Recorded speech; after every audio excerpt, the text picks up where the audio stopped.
ശോഭാ സുരേന്ദ്രൻ ആശമാരുടെ പ്രതിഷേധ സമരത്തിനൊപ്പം ചേരുന്നു. അഖിൽ പാലോട്ടുമഠം ഒപ്പം ചേരുന്നുണ്ട്. അഖിൽ, കഴിഞ്ഞ ദിവസങ്ങളിലൊക്കെയും BJP നേതാക്കൾ ആശമാരുടെ സമരത്തിൽ ഐക്യദാർഢ്യം പ്രഖ്യാപിച്ച് ഒപ്പം ചേർന്നിരുന്നു. കേന്ദ്രമന്ത്രി സുരേഷ് ഗോപി, മുൻ കേന്ദ്രമന്ത്രി വി മുരളീധരൻ, കെ സുരേന്ദ്രൻ അടക്കമുള്ള നേതാക്കളൊക്കെ അവിടെ എത്തി ആശമാരുടെ ആവലാതികൾ കേട്ടു. മാത്രമല്ല, സംസ്ഥാനത്ത് BJP ഭരിക്കുന്ന തദ്ദേശ സ്ഥാപനങ്ങൾ ചിലത് ഇപ്പോൾ തന്നെ പ്രഖ്യാപിച്ചു കഴിഞ്ഞു ആശമാരുടെ ഓണറേറിയം വർദ്ധിപ്പിക്കുമെന്ന്. അങ്ങനെയെങ്കിൽ ശോഭാ സുരേന്ദ്രൻ്റെ ഈ വരവ് ആശമാർക്ക് വലിയ പ്രതീക്ഷയല്ലേ നൽകുന്നത്? ആശാവർക്കർമാരുടെ സമരം ഈ ചൂടിലും 47 ദിവസം പിന്നിടുകയാണ്. നിരാഹാര സമരം 9 ദിവസം പിന്നിട്ട് മുന്നേറുന്ന കാഴ്ചയാണ് നമുക്ക് കാണാൻ സാധിക്കുന്നത്. ഇന്ന് BJPയുടെ സംസ്ഥാന കോർ കമ്മിറ്റി യോഗം തിരുവനന്തപുരത്ത് ചേർന്നിരുന്നു. അതിനുശേഷം മാധ്യമപ്രവർത്തകരെ കണ്ട BJP നേതാക്കൾ അടക്കം പറഞ്ഞിരുന്നത് ആശാവർക്കർമാരോട് ഇനിയെങ്കിലും സർക്കാർ നീതിയുക്തമായ ഒരു നിലപാട് സ്വീകരിച്ചില്ല എന്നുണ്ടെങ്കിൽ സമരത്തിൻ്റെ മുഖം തന്നെ മാറ്റിക്കൊണ്ടുള്ള ഒരു സമരവുമായി മുന്നോട്ട് പോകുന്ന കാര്യത്തിൽ ഒരു തീരുമാനമെടുക്കേണ്ടി വരും എന്നൊരു നിലപാടായിരുന്നു ഇന്ന് ചേർന്ന BJP സംസ്ഥാന കോർ ഗ്രൂപ്പ് യോഗത്തിലുണ്ടായ ഒരു തീരുമാനം. അതിൻ്റെ ഭാഗമായിട്ടാണ് BJPയുടെ വനിതാ നേതാവും പ്രമുഖയുമായ ശോഭാ സുരേന്ദ്രൻ വീണ്ടും ആശാ വർക്കർമാരുടെ സമരപ്പന്തലിലേക്ക് എത്തിച്ചേരുന്ന ഒരു സാഹചര്യം ഉണ്ടാകുന്നത്. BJPയുടെ സംസ്ഥാന സെക്രട്ടറി S സുരേഷും ഒപ്പമുണ്ട്. ആശാ വർക്കർമാർ അവരുടെ ആവലാതികളും ദുഃഖങ്ങളും ദുരിതങ്ങളും ഒക്കെ തന്നെ അവർ വീണ്ടും BJP നേതാക്കളുമായി വിവരിക്കുന്ന ദൃശ്യങ്ങളാണ് നമ്മളിപ്പോൾ കാണുന്നത്. കഴിഞ്ഞ ദിവസങ്ങളിലൊക്കെ തന്നെ എല്ലാ തദ്ദേശ സ്വയംഭരണ സ്ഥാപനങ്ങളുടെയും അവസാനത്തെ ബഡ്ജറ്റാണ്, അതായത് ഇനിയൊരു പഞ്ചായത്ത് തെരഞ്ഞെടുപ്പിലേക്കാണ് പോകുന്നത്. അപ്പോൾ അതിനു മുന്നോടിയായിട്ടുള്ള അവസാന ബഡ്ജറ്റായിരുന്നു കഴിഞ്ഞ ദിവസങ്ങളിലൊക്കെ തന്നെ ഉണ്ടായിരുന്നത്. അതിൽ ഏറ്റവും കൂടുതൽ ബഡ്ജറ്റിൽ ആശാവർക്കർമാരുടെ ഓണറേറിയം വർദ്ധിപ്പിച്ചത് പാലക്കാട് നഗരസഭയാണ്. അത് BJP ഭരിക്കുന്ന NDA നേതൃത്വം നൽകുന്ന BJP നേതൃത്വം നൽകുന്ന ഒരു മുനിസിപ്പാലിറ്റിയാണ്, ഒരു നഗരസഭയാണ്. ആ നഗരസഭയിൽ ഇപ്പോൾ 12,000 രൂപയായി വർദ്ധിപ്പിച്ചുകൊണ്ടാണ് ആശാവർക്കർമാരുടെ ഓണറേറിയത്തിൽ ഒരു മാറ്റം വരുത്തിയിരിക്കുന്നത്. അതുപോലെ തന്നെ BJP ഭരിക്കുന്ന മറ്റു പഞ്ചായത്തുകളിലുമൊക്കെ തന്നെ ഈ ആശാവർക്കർമാരുടെ ഓണറേറിയം വർദ്ധിപ്പിക്കുന്ന കാര്യത്തിൽ ഒരു തീരുമാനമായിരുന്നു BJP ഭരിക്കുന്ന പഞ്ചായത്തുകളിൽ ഒരു തീരുമാനമെടുത്തത്. അതിൻ്റെ തുടർച്ചയായി മറ്റു പഞ്ചായത്തുകളിലുമൊക്കെ തന്നെ ഇത്തരത്തിലുള്ള ഒരു മാറ്റം വരുത്തണം എന്നുള്ള ഒരു തീരുമാനമാണ് ഇപ്പോൾ BJP സംസ്ഥാന തന്നെ തീരുമാനമെടുത്തിട്ടുള്ളത്. കാരണം കേരളത്തിൽ ഒരു 10ഓളം വരുന്ന ഗ്രാമപഞ്ചായത്തുകളാണ് BJPക്ക് ഭരണമുള്ളത്. ആ പഞ്ചായത്തുകളിൽ തന്നെ ആദ്യത്തെ ഒരു നിലപാടെന്ന നിലയ്ക്ക് ആശാ വർക്കർമാരുടെ ഓണറേറിയം വർദ്ധിപ്പിച്ചുകൊണ്ടുള്ള ഒരു തീരുമാനമെടുക്കുക. പക്ഷേ ഇതിലൊരു ബുദ്ധിമുട്ട് എന്നുള്ളത് സർക്കാരിൻ്റെ ഒരു ഉത്തരവ് കൂടി വേണം. പഞ്ചായത്തിനായി തനത് ഫണ്ട് ഉപയോഗിച്ച് അങ്ങനെ ഓണറേറിയം വർദ്ധിപ്പിക്കാനുള്ളൊരു പ്രൊവിഷൻ ഇല്ല. അതുകൊണ്ട് തന്നെ അത്തരത്തിലൊരു തീരുമാനം എടുക്കേണ്ട ഒരു സാഹചര്യം കൂടിയുണ്ട്. ആ കാര്യം കൂടി ആശാ വർക്കറുമായി ശോഭാ സുരേന്ദ്രൻ സംസാരിക്കുന്നുണ്ട് എന്നതാണ് നമുക്ക് മനസ്സിലാക്കാൻ സാധിക്കുന്നത്. ഇപ്പോൾ സമരസമിതിയുടെ നേതാക്കളായ R മിനിയോടും ബിന്ദുവിനോടും ശോഭാ സുരേന്ദ്രൻ സംസാരിക്കുന്നുണ്ട്. അതിനുശേഷം ചിലപ്പോൾ ഇവിടെ സമരത്തെ അഭിസംബോധന ചെയ്ത് സംസാരിക്കുന്നുണ്ടാകും, അല്ലാതെ മാധ്യമപ്രവർത്തകരെ ആയിരിക്കാം ചിലപ്പോൾ കാണുന്നുണ്ടാവുക. ഇപ്പോൾ ചിലപ്പോൾ ഇവിടെ പ്രസംഗിക്കുന്നുണ്ടാകും. അത് പോയി ആ തരത്തിലായിരിക്കും ശോഭാ സുരേന്ദ്രൻ. ഇപ്പോൾ ശോഭാ സുരേന്ദ്രൻ നമ്മളോട് സംസാരിച്ചനുസരിച്ച് ഇവിടെ സംസാരിക്കുന്നുണ്ടാകും. അതിനുശേഷം മാത്രമായിരിക്കും എന്തായിരിക്കും അതിലൊരു പൊളിറ്റിക്കൽ സ്റ്റേറ്റ്മെൻറ്റ് ശോഭാ സുരേന്ദ്രൻ നടത്തുക എന്നുള്ളത്. നമുക്ക് ബൈറ്റ് എടുക്കാം.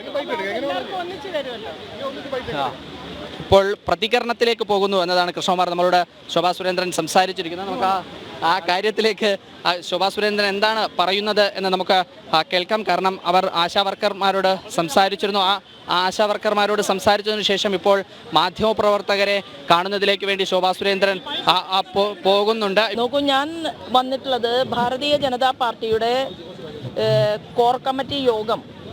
ആ യോഗത്തിനകത്ത് ഞങ്ങൾ ഒന്നാമത്തെ പ്രയോറിറ്റി ആയിട്ട് ചർച്ച ചെയ്ത ഒരു വിഷയം എന്ന് പറയുന്നത് ഈ ആശാ പ്രവർത്തകരുടെ വേദനയിൽ പങ്കുചേരുകയും അതിനാവശ്യമായിട്ടുള്ള നടപടിക്രമങ്ങളുമായി ഭാരതീയ ജനതാ പാർട്ടിയുടെ എല്ലാ സഹായ സഹകരണങ്ങളും അവർക്കുണ്ടാകുകയും ചെയ്യും എന്നുള്ളത് അവരെ സമരപ്പന്തലിൽ വന്ന് അറിയിക്കാൻ വേണ്ടിയിട്ടാണ്. അപ്പോൾ എന്താണ് ഈ ആശാ പ്രവർത്തകർ, ഇവരുടെ ജോലി എന്ന് പറയുന്നത് ഇത് കേന്ദ്ര ഗവൺമെൻറ് നേരിട്ട് കൊടുത്തിട്ടുള്ള ഒരു ജോലിയല്ല. ഇത് എല്ലാവർക്കും അറിയാവുന്ന കാര്യമാണ്. മാധ്യമപ്രവർത്തകർക്കും അറിയാം, കേരളത്തിലെ മുഴുവൻ മനുഷ്യർക്കും അറിയാം. ഇവർക്ക് ശമ്പളം കൊടുക്കേണ്ടതിൻ്റെ ഉത്തരവാദിത്വം എന്ന് പറയുന്നത് കേരളത്തിൻ്റെ ആരോഗ്യവകുപ്പ് മന്ത്രിക്കാണ്. അപ്പം കേരളത്തിൻ്റെ മുഖ്യമന്ത്രിയോട് ഈ അമ്മമാർ ഇപ്പോൾ ചോദിച്ച ചോദ്യം എന്താണ്? ഞങ്ങളുടെ കുട്ടികൾ എങ്ങനെയാണ് ഭക്ഷണം കഴിക്കുക? ഞങ്ങൾ ഈ സമരം കഴിഞ്ഞ് ചെല്ലുമ്പോൾ ഞങ്ങളുടെ മക്കൾ വീടിനകത്ത് എങ്ങനെയാണ് ഇപ്പം ജീവിക്കുന്നുണ്ടാവുക എന്ന് പോലും ഞങ്ങൾക്കറിയില്ല എന്ന് പറഞ്ഞുകൊണ്ട് അവർ അവരുടെ വേദനയിൽ പൊട്ടിത്തെറിക്കുകയാണ്. അവരുടെ മനസ്സ് തകർന്നിരിക്കുകയാണ്. അപ്പോൾ കേരളത്തിൻ്റെ മുഖ്യമന്ത്രിയോട് ഞങ്ങൾക്ക് പറയാനുള്ളത്, ഇത് വളരെ അപലപനീയമായിട്ടുള്ള ഒരു കാര്യമാണ്. എല്ലാ കാര്യങ്ങളും കേരളത്തിൽ നടക്കുന്നുണ്ട്. കേരളത്തിൽ ട്രഷറി സ്തംഭനാവസ്ഥയിലാകാൻ പോകുന്നു എന്ന് പറഞ്ഞുകൊണ്ടാണ് നിർമ്മല സീതാരാമൻജിയെ കാണാൻ വേണ്ടിയിട്ട് കേരളത്തിൻ്റെ മുഖ്യമന്ത്രി തയ്യാറായത്. ഇവിടെ 10 നയാ പൈസ ഇല്ലാതെ കേരളം സാമ്പത്തിക ബാധ്യതയിൽ കടക്കണിയിൽ പെട്ടുകൊണ്ട് ഏറ്റവും അടിത്തട്ടിലേക്ക് നിബന്ധിച്ചുകൊണ്ടിരിക്കുന്ന സമയത്ത് ഒരു രാജ്യത്തിൻ്റെ ഫിനാൻസ് വകുപ്പ് മന്ത്രി എന്നുള്ള രീതിയിൽ അവർ വളരെയധികം സൗമനസ്യത്തോടു കൂടിയിട്ടാണ് കേരള ഗവൺമെന്റിനോട് പെരുമാറിയിട്ടുള്ളത്. 7000 കോടി രൂപയോളം വീണ്ടും കടമെടുക്കാൻ വേണ്ടി അനുവദിക്കപ്പെട്ട ഒരു സാഹചര്യം നമ്മുടെ മുന്നിലുണ്ട്. കേരളത്തിൻ്റെ മുഖ്യമന്ത്രിയോട് ഞങ്ങൾക്ക് പറയാനുള്ളത്, ഈ റോഡിൽ 47 ദിവസം പാവപ്പെട്ട സ്ത്രീകൾ കിടന്നിട്ട് എന്തുകൊണ്ടാണ് കേരളത്തിൻ്റെ മുഖ്യമന്ത്രി ശ്രീമാൻ പിണറായി വിജയൻ ഈ അമ്മമാരുമായിട്ടൊരു ചർച്ചയ്ക്ക് വരാത്തത് എന്നതാണ് ചോദ്യം. അദ്ദേഹത്തിൻ്റെ മൂക്കിന് താഴെ ഈ അമ്മമാർ ഇങ്ങനെ ദിവസങ്ങളോളം വെയിലിലും അതുപോലെ തന്നെ മഴ വന്നപ്പോൾ മഴയിലും ഒക്കെ കഴിഞ്ഞിട്ടും ഇപ്പം എന്താ സംഭവിച്ചിട്ടുള്ളത്? അവർക്ക് ശമ്പളം കൊടുത്തിട്ടില്ല. സമരത്തിന് വന്ന ആളുകൾക്ക് മാത്രം അവരെ ചേരി തിരിച്ചു നിർത്തി ശമ്പളം കൊടുക്കാതിരിക്കുന്നുവെന്ന് പറഞ്ഞാൽ എന്താണ് കേരളത്തിൻ്റെ ആരോഗ്യവകുപ്പ് മന്ത്രിക്കും കേരളത്തിൻ്റെ മുഖ്യമന്ത്രിക്കും ഈ കാര്യത്തിലുള്ള സമീപനം എന്നുള്ളത് മുഴുവൻ മനുഷ്യർക്കും ബോധ്യമായിട്ടുണ്ട്. കേരളത്തിൻ്റെ മുഖ്യമന്ത്രിയോട് ഞങ്ങൾക്ക് പറയാനുള്ളത്, നിങ്ങൾ ഇവർക്ക് ശമ്പളം കൊടുക്കാമെന്ന് പറഞ്ഞാൽ പോരാ. ശമ്പളം കൊടുക്കാൻ തീരുമാനമെടുത്താൽ താങ്കൾ തീരുമാനിക്കുക, ശമ്പളം കൊടുക്കുക. ആശാപ്രവർത്തകർക്ക് ശമ്പളം കൊടുത്തത് കൊണ്ട് ഇത്ര കോടി രൂപ കേരളത്തിൻ്റെ ഖജനാവിന് അധിക ബാധ്യതയുണ്ടായി, അത് പരിഹരിക്കണം കേന്ദ്ര ഗവൺമെന്റ് എന്ന് പറഞ്ഞാൽ ആ അധിക ബാധ്യതയിൽ ഒരു നാണയത്തുട്ട് പോലും അവശേഷിപ്പിക്കാതെ ആ പണം മുഴുവൻ കേരളത്തിന് വേണ്ടി വാങ്ങിയെടുക്കാൻ കേരളത്തിൻ്റെ മുഖ്യമന്ത്രിയോടൊപ്പം ഭാരതീയ ജനതാ പാർട്ടിയുടെ സംസ്ഥാന അധ്യക്ഷനും നേതാക്കന്മാരും ഡൽഹിയിൽ പോകാൻ തയ്യാറാണ്. ആ പണം വാങ്ങിക്കൊടുക്കാൻ തയ്യാറാണ്. ഇത് ഇവിടുത്തെ മാധ്യമ സഹോദരന്മാരുടെ മുന്നിൽ പറയാൻ വേണ്ടിയിട്ടാണ് ഞാൻ നിങ്ങളുടെ മുന്നിൽ നിന്നിട്ടുള്ളത്. അതിനവർ തയ്യാറുണ്ടോ എന്നുള്ളതാണ് ചോദ്യം. പിന്നെയോ പ്രതിപക്ഷമുണ്ട്. എന്താ പ്രതിപക്ഷത്തിൻ്റെ ഈ വിഷയത്തിലുള്ള സമീപനം? ഞങ്ങൾ ഭരിക്കുന്ന പാലക്കാട് മുനിസിപ്പാലിറ്റിയിൽ ഞങ്ങളുടെ മുനിസിപ്പൽ ചെയർപേഴ്സൺ അവിടെ പ്രമേയം പാസ്സാക്കുകയും തീരുമാനമെടുക്കുകയും ചെയ്തു. ഞങ്ങൾ ആശാപ്രവർത്തകരുമായി ചേർന്ന് നിന്നുകൊണ്ട് അവർക്ക് ആനുകൂല്യം കൊടുക്കാൻ വേണ്ടി